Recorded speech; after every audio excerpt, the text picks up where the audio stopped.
everybody, I'm so glad that you could join us tonight for our midweek prayer and devotion. Sarah Lee and I are back in Cebu. We just got back a few days ago, and although we did have some time to rest in the States and a little bit of vacation, it was a really busy time, busier than we expected, but we got to reconnect with a lot of friends, some that we haven't seen for 20, 30 years. So it was a great time, but it's always awesome to be home in Cebu, and so we're glad that we're back. I want to say thank you to those of you that had been praying for my parents.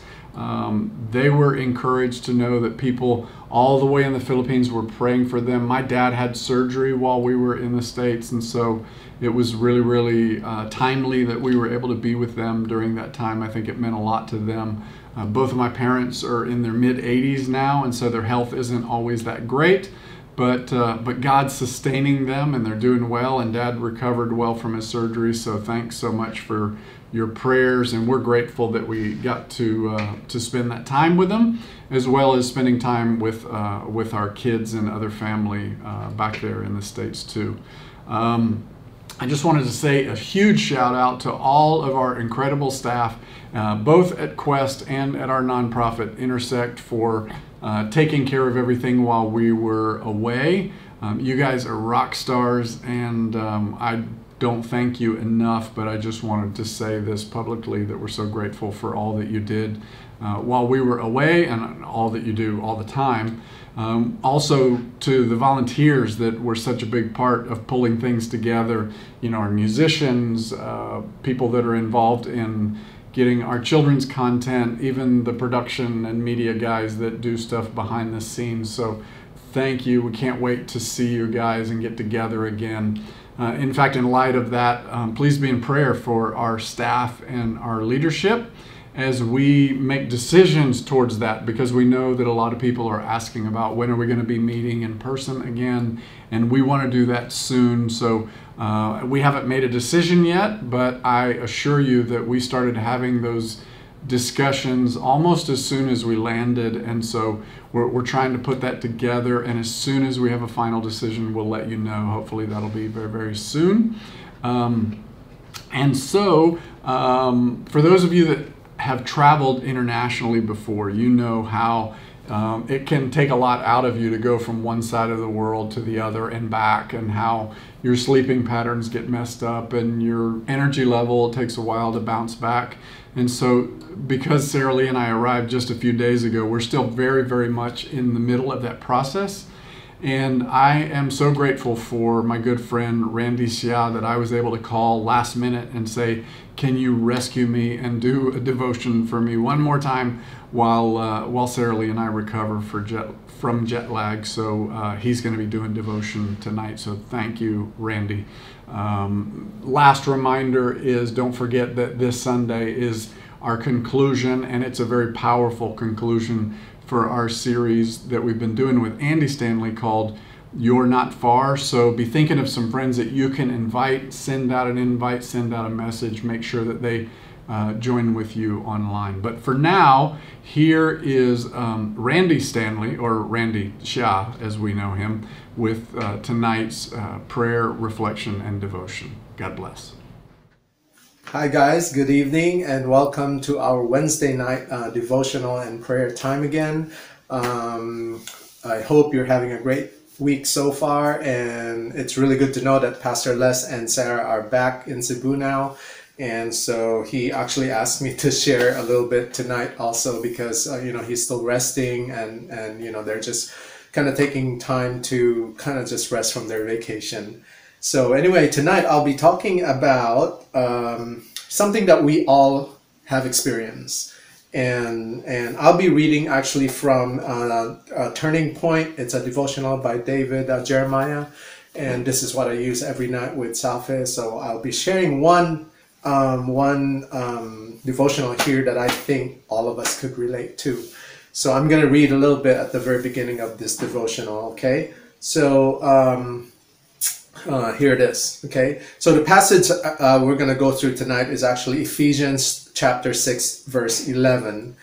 It says on there, put on the full armor of God so that you can take your stand against the devil's schemes. Okay, so I want you to keep that in mind as I read the next few lines here. So here goes. In her autobiography in 5 short chapters, Portia Nelson writes. So she writes this. Chapter 1. I walk down the street. There is a deep hole in the sidewalk. I fall in. It isn't my fault. It takes forever to find a way out. Chapter 2. I walk down the same street. There is a deep hole in the sidewalk. I pretend I don't see it. I fall in again, but it isn't my fault. It still takes a long time to get out. Chapter 3. I walk down the same street. There is a deep hole in the sidewalk. I see it is there. I still fall in. My eyes are wide open. I know where I am. It is my fault. I get out immediately. Chapter 4. I walk down the same street. There's a deep hole in the sidewalk. I walk around it. Chapter 5. I walk down another street. Okay, I just got goosebumps reading that. Well, the reason is, a lot of us, we can relate to that, right? In life, we do our best not to make the same mistake over and over again, but it seems like it keeps coming back to us, right? And it seems like it takes so long for us to learn the lesson. The first time around, yep. We just totally goof up and just totally mess it up. And then we say, oh, next time I know what to do. But here comes another opportunity. The same thing happens. We make a mistake again. And then we regret it, right? And then the next time around it comes again, right? We do the same mistake again. Why is that, right?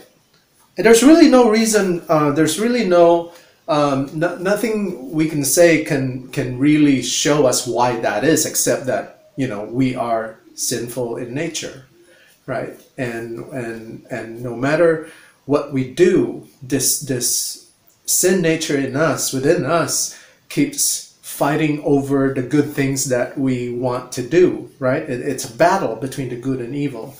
And going back to the passage, put on the full armor of God so that you can take your stand against the devil's schemes, right? That is the really, we're all Christians, and you know what the full armor of God is, right? There's a lot of them.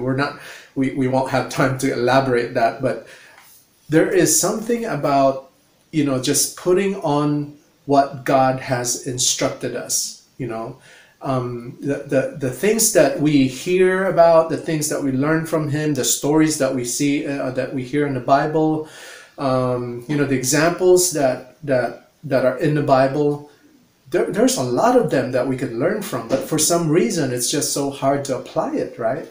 And this Wednesday night prayer meeting, or we say our devotional prayer time, should be just one of those things that we need to keep doing to really have a solid armor, right? Overall, to be reminded constantly of God's word, how it should protect us, and when we get into a situation where we're tempted to do something wrong, right? We should be able to remember this, but I know that's easier said than done, but we forget a lot of times, right?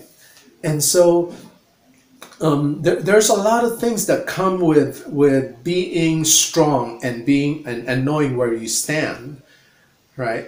And there's a lot of things that we can do, actually, and too bad, there's really no church that we can go to physically with other people to be encouraged and to get encouragement, and that's just one of those things that we can actually do with the people around us, right? We can encourage each other, and in fact, that's what recovery programs, that's what they do. They get together a lot of times and they admit their mistakes, they admit their sin, they admit their addiction, and then there's always that one person that they call a sponsor.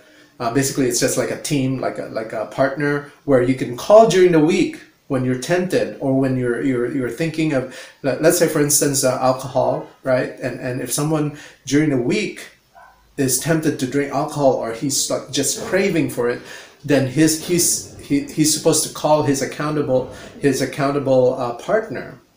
So he would call him and tell him honestly, hey, I'm tempted to do this. Could we please hang out? And that partner, that sponsor, would then call back. Would then respond and say, okay, let's go, get some coffee. I'll come pick you up. So there's that. You can see that through this recovery program, people know that they can't do it by themselves. It takes another person to actually hold your hand to be strong, right? Now, not everyone is like that, right? I know there are some people that are, independently strong, but I think that's really, really rare. Most people that I know who are strong, they have accountable partners. Billy Graham, right? He has one. I don't remember his name, but he always makes sure that he has someone who keeps him accountable, right? And it's good to do that in life. If you're married, that would be great if you can openly be like that with your spouse, right? If you tell your spouse and your spouse tells you, both of you, connect and say, hey, if I make a mistake, I want you to be honest with me. And you have the right not to get mad, or the other way around, right? If I blow it, right? If I commit something really bad, I want you to be able to tell me and pick me up from that bottom pit, the hole that I fall into. And that would be beautiful.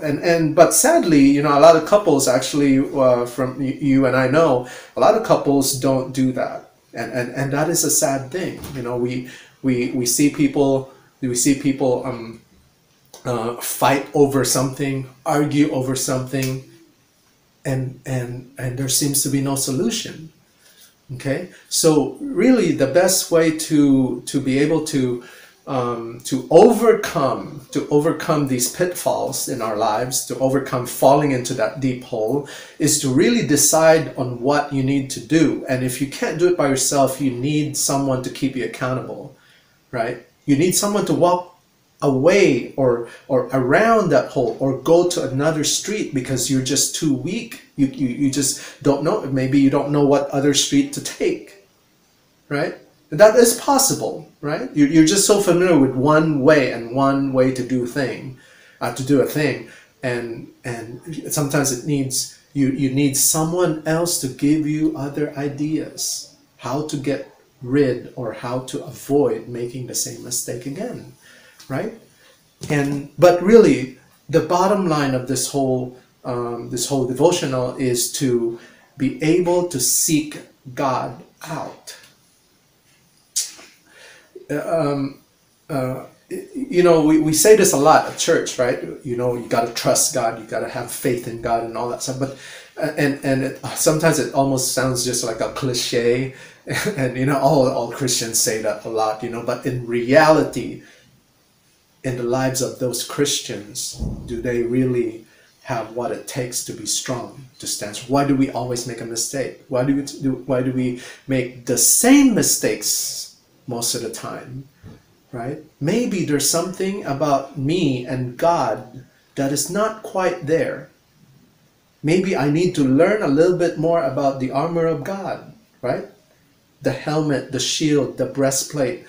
Maybe we need to relearn all those things. What it means to do, to wear the armor of God, right?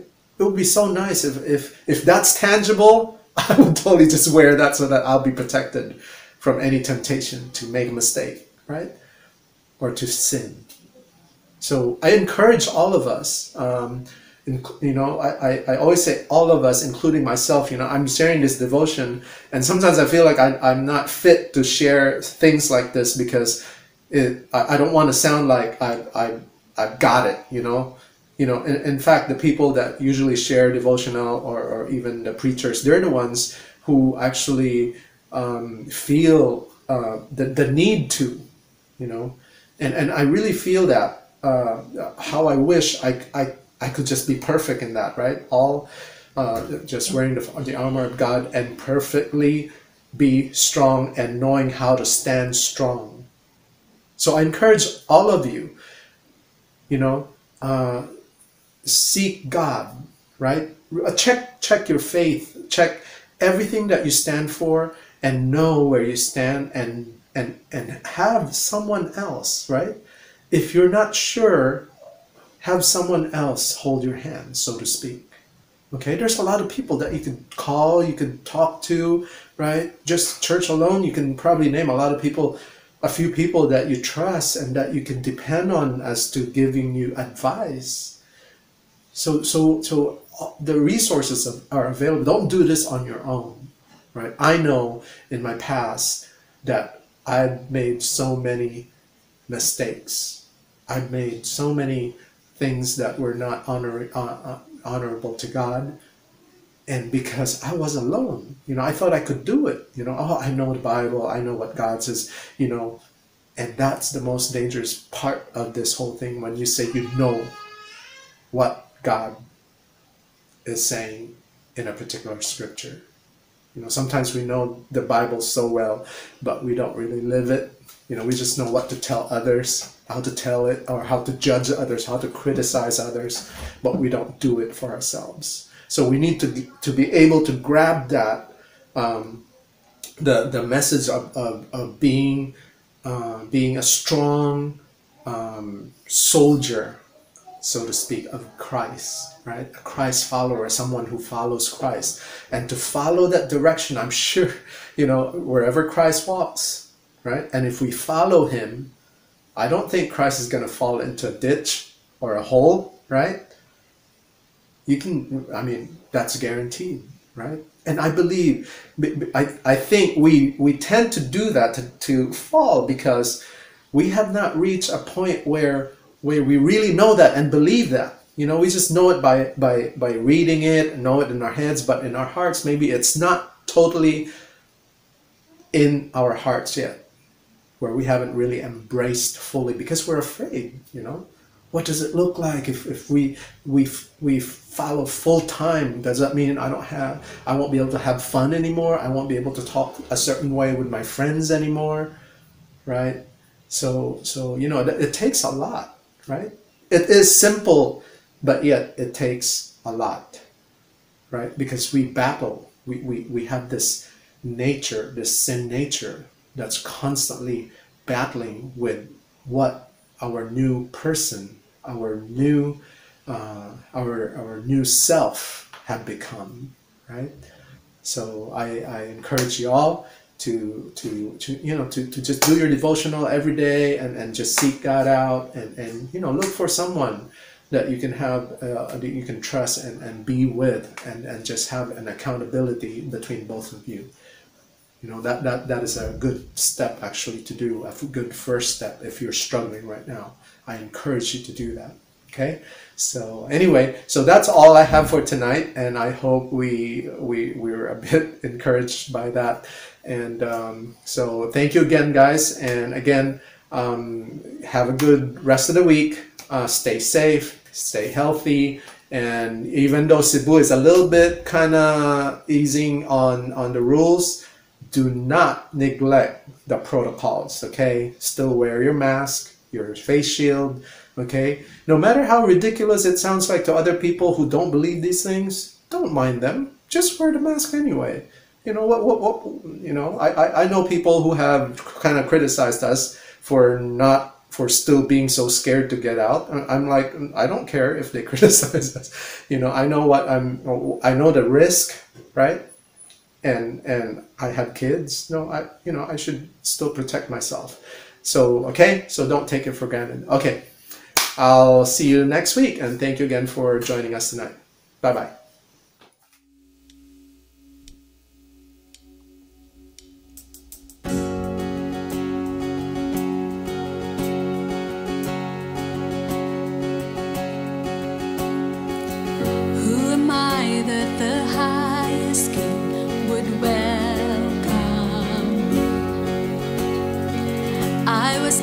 but He brought me in. Oh, His love for me.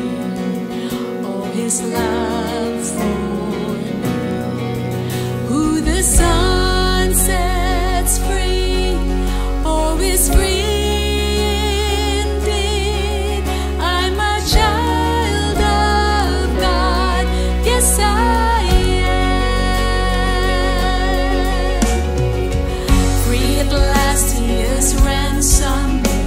His grace was free. While I was a slave to sin, Jesus died for me. Yes, He died for me. Who the Son sets free, oh, is free indeed. I'm a child of God. Yes, I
there's a place for